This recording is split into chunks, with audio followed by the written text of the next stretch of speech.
Ny fangatahana ampanaovin'ny Papa ho an'ity volana Jona ity dia miompana indrindra amin'ny hakanto ny fanambadiana. Ny fanambadiana izay ambaran'ny Papa François fa dia maharitra mandritra ny androm-piainan'ny mpivady mihitsy.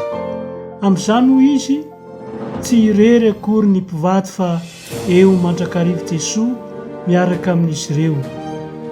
Ao anatin'ny lahateny sy ny fampianarana nataony no hitodian'ny Papa amintsika sy angaviany indrindra mba hanohana ireo tanora miomana amin'ny fanambadiana amin'ny lalan-davitra sy sarotra izoran'izy ireo. Nefa koa tena dia kanto sy mahafinaritra hoy izy. Toa manome fanantenana sy fahatokisana ny tanora eo am-piomanana sy ampiatrehana ny fanambadiana izany antso ny ray masina izany. Ny zavatra hita sy tsapa nefa ankehitriny dia maro ny tanora no toa tsy miraika firy amin'ny fanambadiana sakrameta. Amin'ny firenena mandroso aza dia toa tsy te hiroso akory amin'ny lalan'ny fanambadiana ny tanora, fa variana amin'ny fiarakarahana sy fitadiavana fahafirehetana ivelana ifotsiny tsotra izao. Tsy te handray andraikitra angambana koa miala sy mandositra amin'ny fahasairanana sy ny adidy ateraky ny fanambadiana. Raha ny angom-baovao sasany no jerena dia niena be ny tahan'ny fanambadiana nanomboka tany amin'ny taona 2017 tany hoany no makaty tamin'ny firenena maro amin'ny tany manan-karena, ary nitombo aza nisan'ny fisaraha-panambadiana mahatratra ny atsasaky ny fanambadiana rehetra any amin'ny firenena sasany. Hoy indrindra ny Papa François raha milaza momba izany. Toa tsy te hanambady ny tanora indrindra amin'izao fotoan-tsarotra izao. Tena marina ve?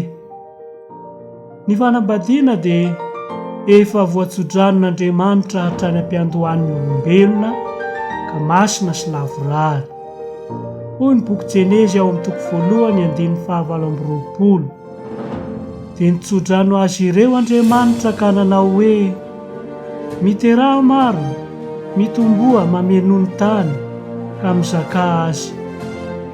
Midika izany fa voajanahary tanteraka ny fanambadiana, fanohizana ny tantaram-pahariana ka manjohy ny fiainan'ny mpivady manontolo, manambara ny fiombona mpianana tanteraka eo amin'ny lehilahy sy ny vehivavy mifanaiky mianorona tokantrano.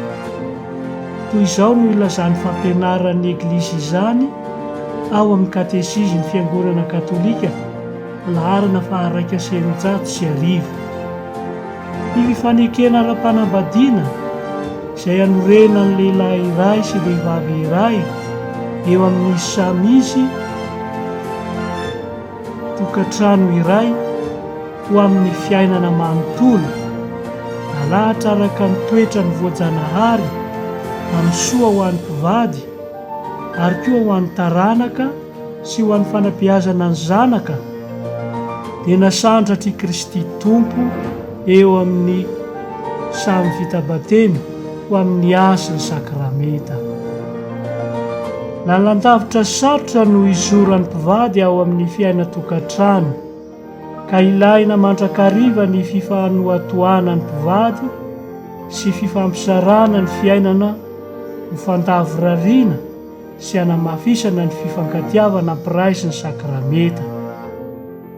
Ny manambady sy mizara fiainana, hoy ny Papa, dia zavatra mahafinaritra. Lalana na dia mitaky zavatra maro izany, indraindray sarotra, indraindray aza misy fifandirana, nefa zavatra mety hitranga avokoa izany.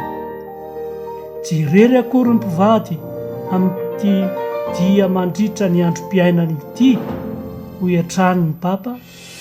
Miara-dalana amin'izy ireo Jesoa. Ny fanambadiana dia tsy fifanarahana eo amin'ny fiarahamonina fotsiny, fiantsoana izay avy amin'ny fo, fanapahan-kevitra voadinika sy maharitra ho an'ny fiainana manontolo ka mitaky fanomanana manokana.